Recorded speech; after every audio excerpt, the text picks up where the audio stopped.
Good afternoon. Today on Business Success in 6 with Stacie, I have Mike Heyer here from Bardes Plastics in Milwaukee, Wisconsin. Mike, thanks for jumping on the call with us today. Oh, no problem. Thanks for having me. It is my pleasure. We're excited to learn from you and your leadership story. So if you're okay with it, I'm going to ask you 6 questions in 6 minutes and we'll go from there. Does that sound good? All right, let's go. All right. Well, when people ask you what your business does, Bardes Plastics, how do you describe it? Well, obviously I start off with plastics and then to further whittle it down, depending on how interested they are after that, I would say we suck plastic over a mold to form a shape. And most people identify that as that hard to open plastic packaging they get when they buy something in a store. We specialize more in colorful shaped party trays for grocers to use. And we also do trays for automation. Those would be the 2 major niches that we serve out there. Very, very interesting. When you said that at first, I don't know if you've been to the Milwaukee County Zoo where they have those plastic molds. Do you remember? Sure, yeah. From the 80s? That was kind of interesting. And so I thought of that. But you do trays and give me a few more examples of the different kinds of plastics. Well, let's say at Christmas time, you go to the store and you're going to a party and you buy a tray of cookies in a plastic tray shaped like a Christmas tree. Or Valentine's Day, we do heart-shaped trays that are red, that strawberries or some other fruit would be packaged in. We have a line of flower-shaped trays and other seasonal stuff, pumpkins, football trays for football parties, things of that nature. So cool. So just about everybody has one of these or has had one and hopefully continue. Probably seen them. Yeah. Yep, for sure. The second question, what were your plans when you started the business and how have they changed? Well, we didn't actually start it, and I am involved with a group of people. I had been working here summers for a long time in high school and college, and when I graduated from college, I came here to work till I found a real job. And as time went on, I kind of moved up the ladder.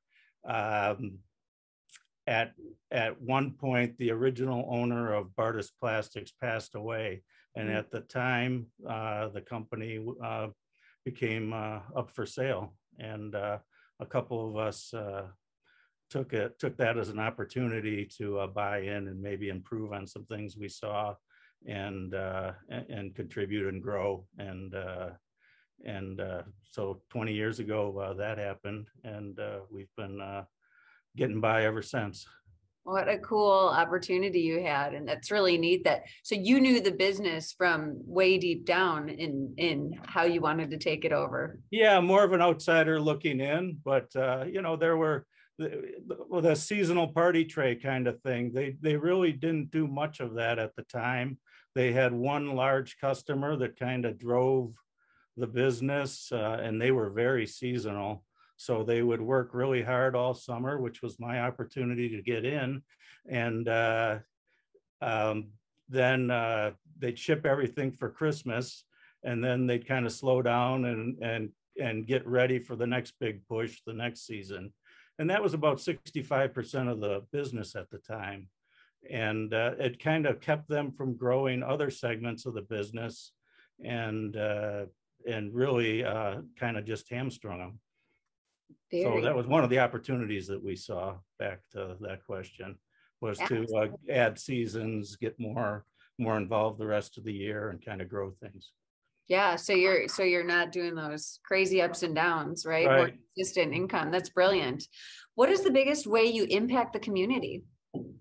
We really don't sell much into the community, so there's not much going on there. We provide jobs, certainly, to people, and really like to pull locally as much as possible. It helps them and helps us. Taxes, which everyone pays. We haven't We have at times kept the fire department well trained with some plastic fires occasionally. And That then I sounds guess, like a challenge. yeah, we draw from vendors around here. We have neighbors that provide some services that we try to draw on and try to keep that neighborly thing going. So, you know, we have T-shirts printed by a guy across the street and, Okay. you know, things like that. There's a rental place here. We rent stuff from occasionally. We share amongst the people on our little block here. So That's that's awesome. nice. Yeah. Absolutely. And providing jobs is just huge for the community. So thank you for that. What's another challenge you have faced besides some local fires that business owners could learn from? Yeah, I think there's the one big challenge is figuring out what the next challenge is going to be. Change is coming, and you never know what to expect. You kind of have to be ready for almost anything to happen. As soon as you think everything's just running great and you can kick back and relax, you know, something happens with the economy or sales, or someone passes a law that plastics are bad, or you know, who knows? There's COVID. All of a sudden, plastics became good again. So change is inevitable. That's the biggest challenge is change. Absolutely. And it's constant. So like you said, so thank you for that advice. What does the future look like for you? And do you have an exit plan? I know you said there are a couple of people involved. There's a couple people involved. We've just now started working on that. So we've been with our accounting firm and our accountant, and we've discussed a number of strategies, all the way from ESOPs to involving some of our employees in some sort of share sale. And you know, we prefer to keep it in-house somehow, some ways, some shape or form, with some of the young people that have helped us to grow to where we're at now. But not sure how that's going to look at this point exactly. So stay tuned.